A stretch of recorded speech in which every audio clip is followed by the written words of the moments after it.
Hello, today we're continuing in our series on nuclear physics looking at gamma decay.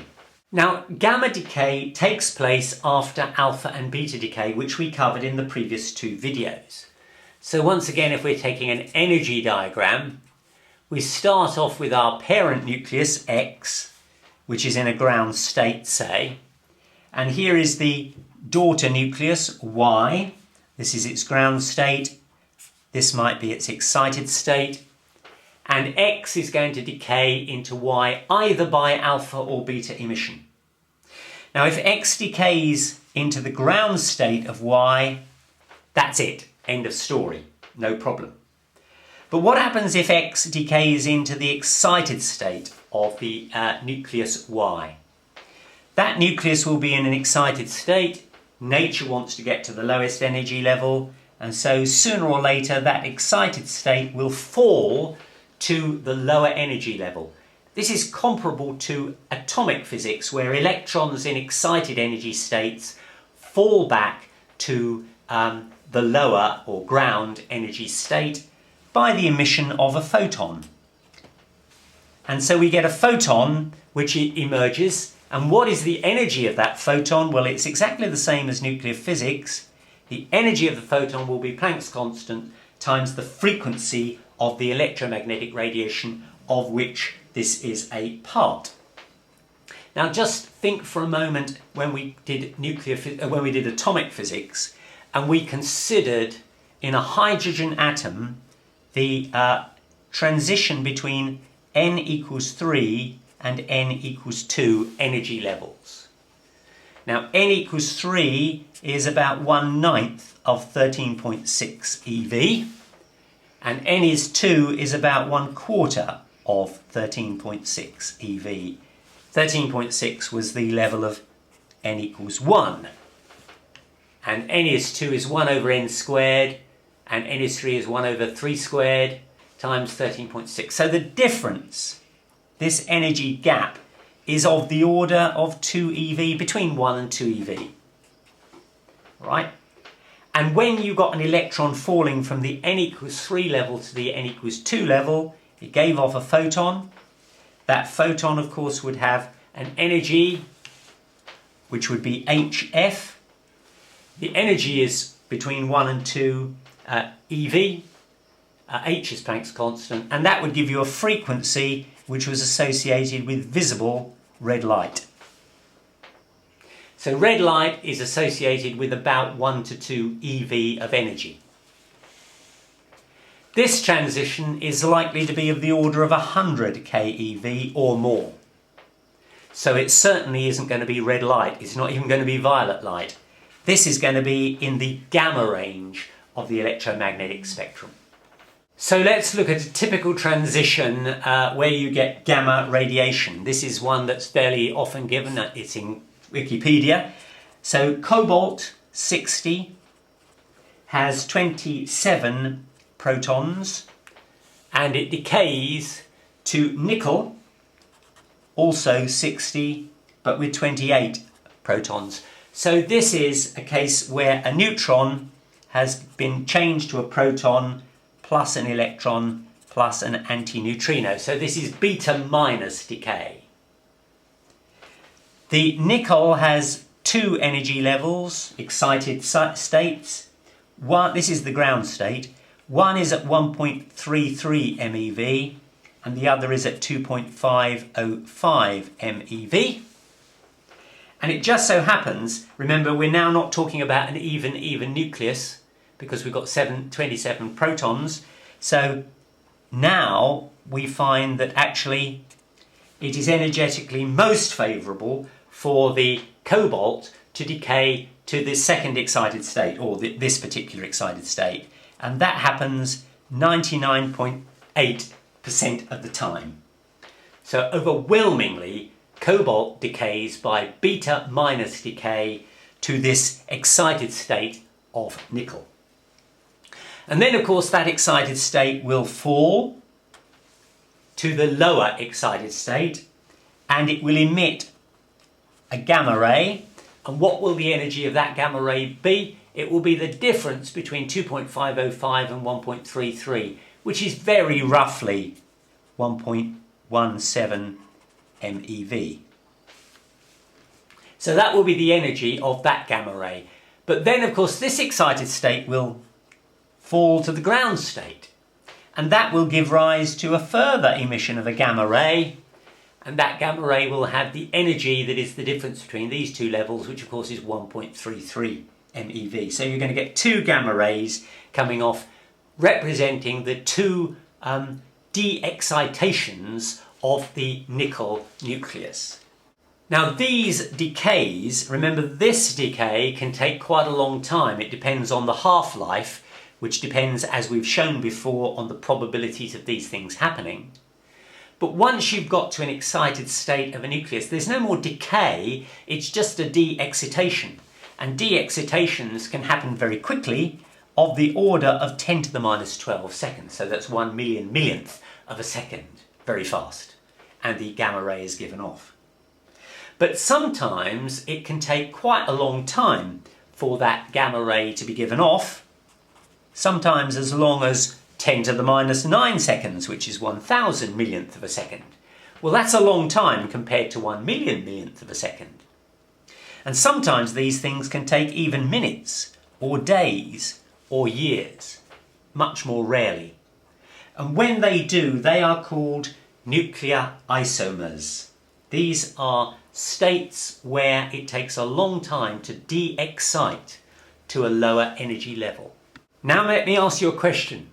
Supposing a nucleus X has decayed to a nucleus Y, and it's decayed to an excited state which just happens to be a 0 plus excited state, and we'll assume that the ground state is also a 0 plus ground state. Perfectly possible, you can have 0 plus states that are excited states. So this is an excited state.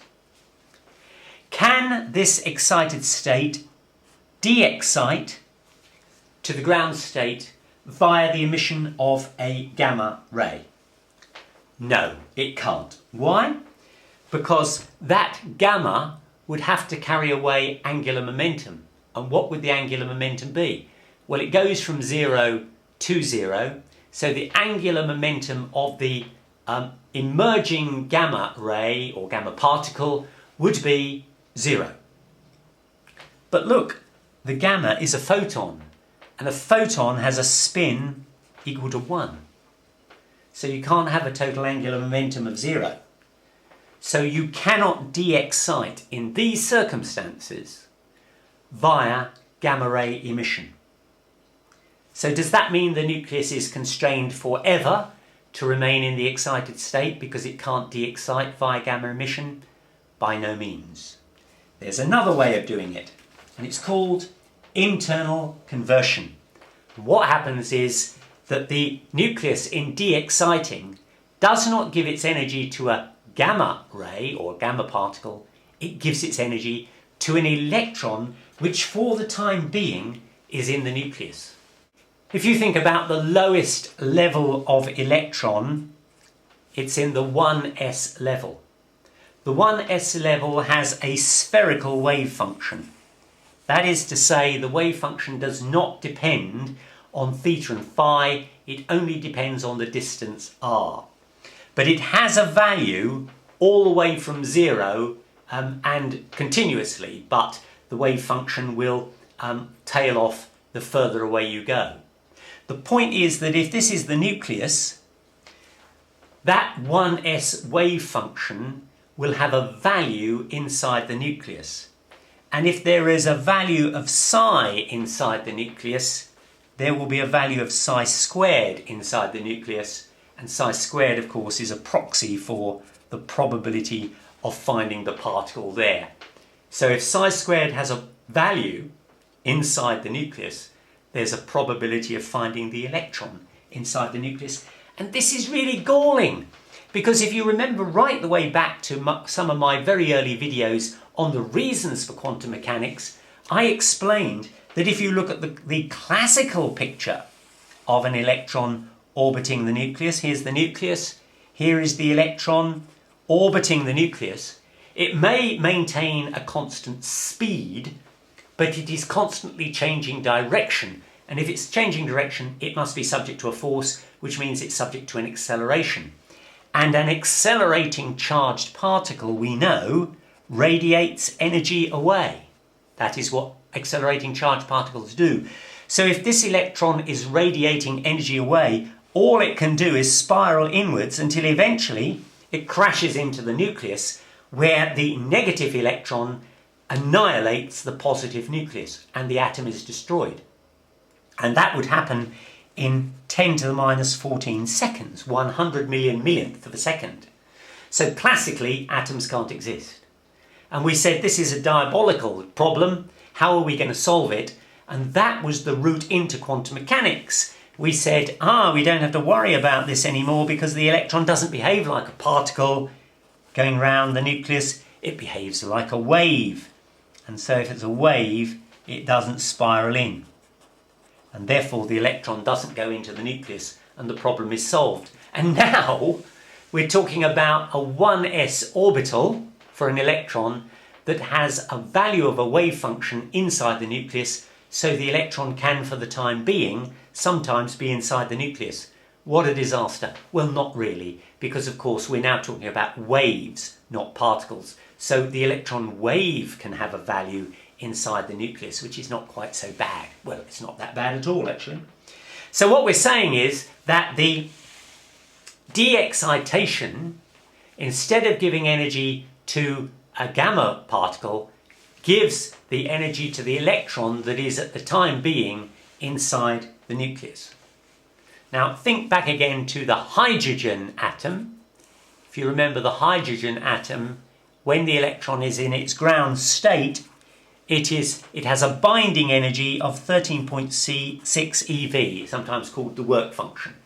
What that means is if you want to get that electron out of a hydrogen atom, you have to provide at least 13.6 eV to kick it out, right? Different atoms will have different binding energies, but this just happens to be the binding energy of a hydrogen atom. But what energy will this electron be given when this nucleus de-excites? This gap is likely to be of the order of 100 keV, right? We needed 13.6 eV to get an electron out of a hydrogen atom. This nucleus is going to give an electron 100 keV. It's not going to stay inside the atom, is it? It's going to be kicked out of the atom completely. The atom is going to be ionized, and the emerging electron is going to have a high energy. And in fact, that is the only way for a nucleus at a 0 plus excited state to de-excite to a ground state at 0 plus. For other transitions, where it's not 0 plus to 0 plus, it's just going for a general excited state to a ground state, when the nucleus de-excites, it has the choice. It can either give the energy to a photon, which will be a gamma, or it can give the energy to an electron. It has that choice. And if you divide the probability of giving this energy to electron, which is of course called internal conversion, if you divide that by the probability of gamma decay, you get what's called the conversion coefficient. Now we need to finish by considering nuclear recoil, because you might consider that this is a possibility. Let's take a nucleus. This is its ground state, this is its excited state, and let's say the nucleus is in an excited state. It falls to a ground state, and in doing so it gives off that energy difference in the form of a gamma particle. That gamma particle then goes to another nucleus in its ground state, gives it energy and boosts it to its excited state by the absorption of that gamma photon. When it gets to the excited state, of course, the nucleus doesn't want to stay there for very long, so it falls back to the ground state by the emission of a gamma photon, which can be absorbed by another nucleus in its ground state to push it up to an excited state, which then, of course, collapses or de-excites to the ground state by the emission of another photon. And that would be called nuclear resonance, whereby photons are emitted, they cause another nucleus to excite, then it de-excites, giving another a gamma photon, you get this kind of resonant process. But in fact, in many cases, that doesn't happen. And the reason is this, that the gamma doesn't take away the entire energy difference between the excited state and the ground state. And the reason is this. Here is the excited state of the nucleus, which we might say is stationary in classical terms. And then it de-excites and it gives off this gamma photon. But of course that gamma photon will have energy and momentum. They are related when you're talking about photons, the relation is that E is equal to P times C. So this has momentum in this direction. So it's really rather like a gun. A stationary gun shoots a bullet.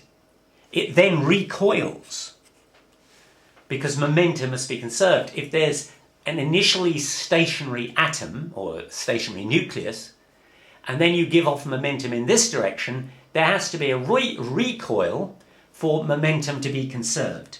So in fact, when this excited state nucleus de-excites by the emission of a gamma photon, it must recoil in the other direction, and in such that the nuclear momentum must equal the gamma momentum. So momentum is completely conserved. And that means that the energy difference, let's call this E0, the energy between the excited state and the ground state, that energy has to be shared between the kinetic energy, as it were, of the gamma and the kinetic energy of the nucleus, which is recoiling. Which means that the energy in the gamma will be the energy available from the de-excitation. Sorry, I'll say that again. The energy of the gamma will be the energy of the excitation minus the kinetic energy of the nuclear recoil. And what that means is that the energy of the photon is no longer enough to push another nucleus into the same excited state that it was before. So you don't get that form of nuclear resonance unless the nucleus is being held in some crystalline structure where it is not free to move independently. I'm assuming that every one of these grid intersections is a nucleus and it's in a crystalline structure. Now suppose that this nucleus here is in an excited state and then it de-excites by the emission of a gamma photon. The problem is that this nucleus is not free to recoil independently. It's part of an overall structure. So if anything's going to recoil, it's going to be the entire crystal. So the whole crystal has to take up the recoil energy of that emerging gamma photon.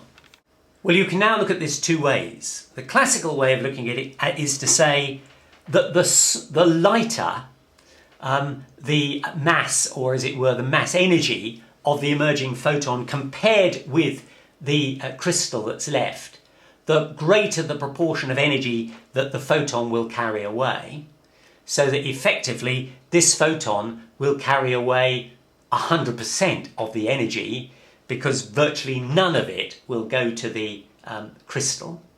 That's the classical way of looking at it. And we showed that, for example, with respect to the alpha particle. Remember, the alpha particle emerging takes away 98% of the energy. An emerging electron carries away at least 99.99% of the energy. In this case, the emerging gamma would carry away 99.999999% of the energy because the crystal is so massive. That's the classical way. Or you can look at it quantum mechanically and you can say the energy that this crystal would have to carry away is shared between all the nuclei that will now have to recoil. So if you take the total energy, which is the energy of recoil of the crystal, and divide it by the total number of nuclei, which of course will be billions and billions, you will get the recoil energy of each nucleus.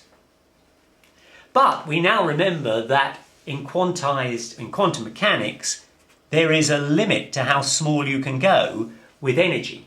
Energy comes in quantized packets. You either have zero energy or you have the first packet of energy, which is HF. There is no space in the middle. Now, if this value of the recoil energy per nucleon is smaller than HF, then it has to be zero, which means that the crystal itself carries away no energy at all, and all the energy is carried away by the gamma ray, and consequently you can indeed have this form of nuclear resonance, and that's what you observe in crystal structures, and it's called the Mossbauer effect.